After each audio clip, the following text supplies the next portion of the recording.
darkest night, you are by my side.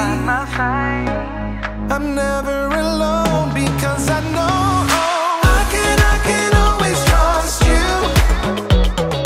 I can always trust you. Every day and every moment, my future, yeah, you hold it. I know it. I can always trust you. I can always trust. I can always trust. I can always trust you. I can always trust.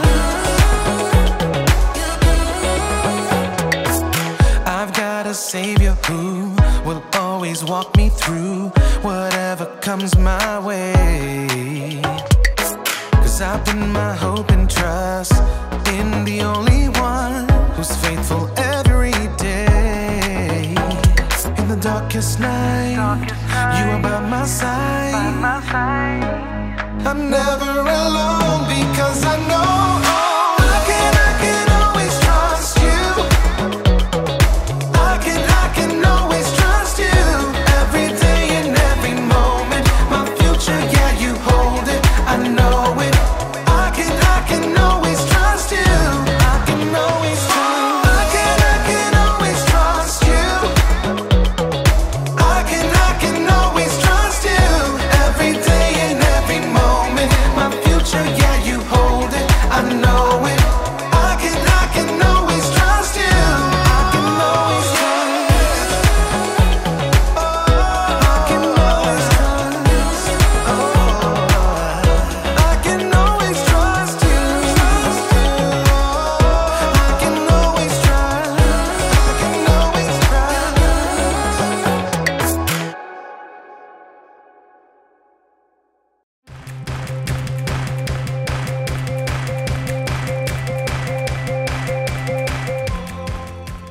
Hey everybody! My name's Erica, and I'm here to talk to you about contentment. Contentment is learning to be okay with what you have. And I mean, whatever you have. Let's take bicycles, for instance. You can be content if you have the best bicycle in the world. Like this one. This is top of the line. You could climb a mountain with this bike, and if you get tired of pedaling, it's got a motor that kicks in that helps you keep moving. Or maybe you have a bike like this. You can be content with an old used bike that's been around the block a few times. It may not shine like a brand new bike, but it gets the job done. But here's something that will really surprise you. That's right. You can be content with having no bike at all. It's true! Not everyone in the world has a bike, and lots of those people are quite content without one. In fact, you can be content even if all you have is a box of bike parts. I mean, there's so many uses for a box of bike parts, right? I'm big and you're small. Hey, big guy, are you gearing up for a fight?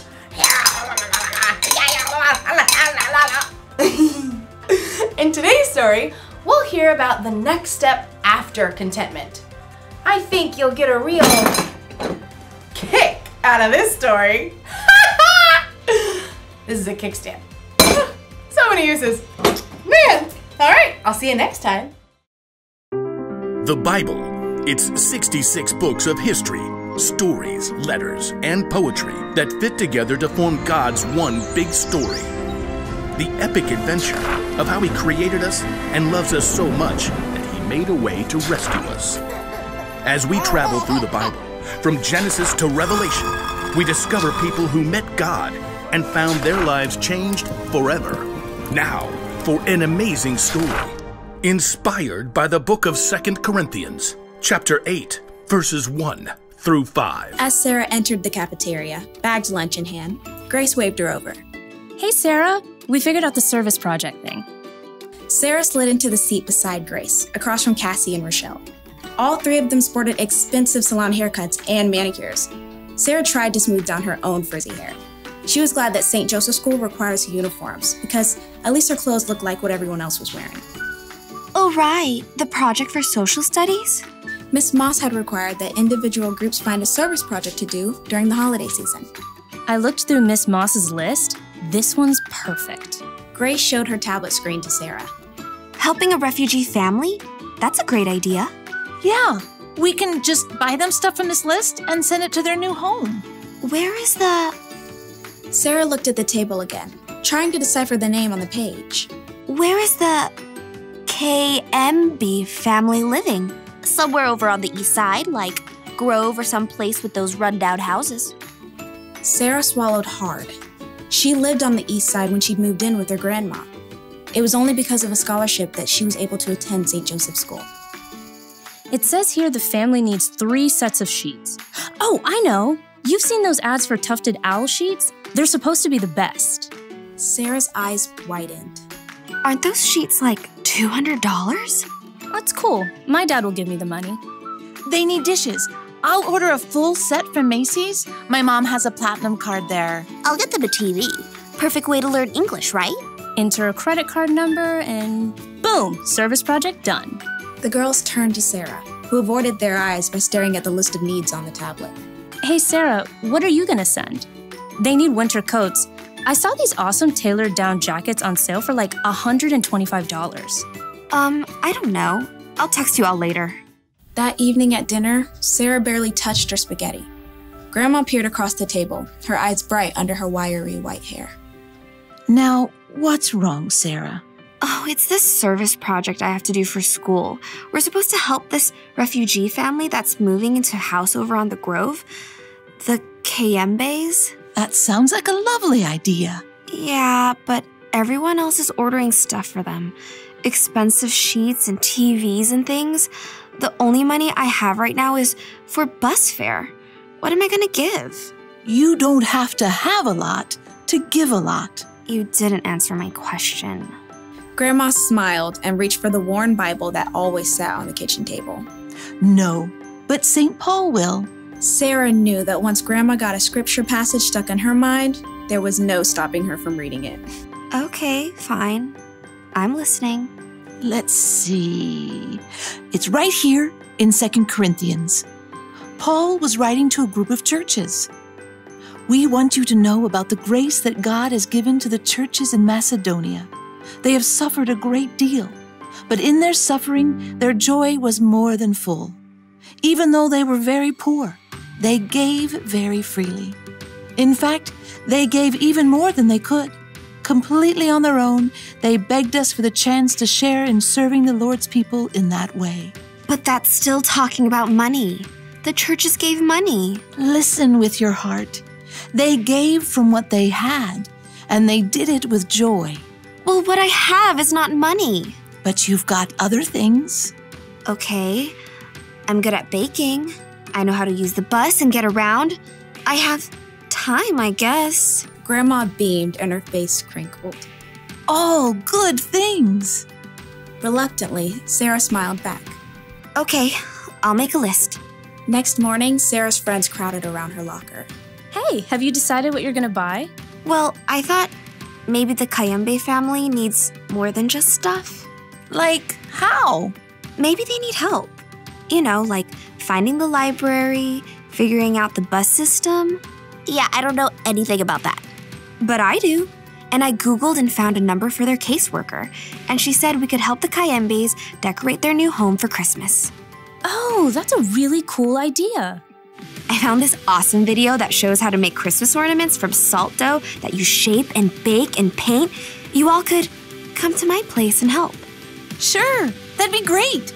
I mean, it's a tiny apartment kitchen and all. You tell us what to do, we'll do it. Sarah breathed a sigh of relief. Maybe she couldn't send $200 sheets, but she could use her time and creativity, and even her grandma's tiny kitchen, to help welcome a new family to her neighborhood.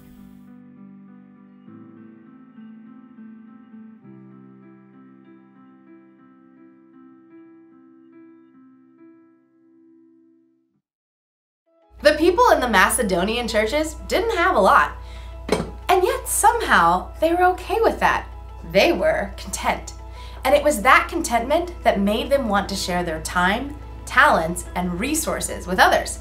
You see, when you learn how to be content, it makes you really see all the good things you have. You learn to be thankful for what you've been given, and the more thankful you are, the more likely you'll want to share what you have with someone else. Like, maybe I could share these bicycle parts. You know, I'll bet there's a bike somewhere that's falling over somewhere because they need a kickstand. I could give this to that bike. Or someone might need, to replace their chain because theirs is old and rusted or broken. Let's see. These might even help someone hold onto their handlebars a little bit tighter. I could give all these parts away and help a lot of people. You know, we all have something we can give. Maybe you don't have a lot, but you've got something. You may have money or stuff, or you may have strength to help your family around the house with chores. You may have talent to make people happy, or you can have time to spend with people who don't want to be alone. Honestly, you'll truly start to see what you have to give when you learn how to be content. The Apostle Paul wrote that he learned to be content through the power of Christ, who gave him strength. When you put your trust in Jesus, he can give you that strength too. The one thing to remember today is this: you can always use what you have to help someone else. So think about all you have to give and be thankful. Don't forget what I've spoke in. Get it? This is a spoke. See you around, because it's a wheel. Bye!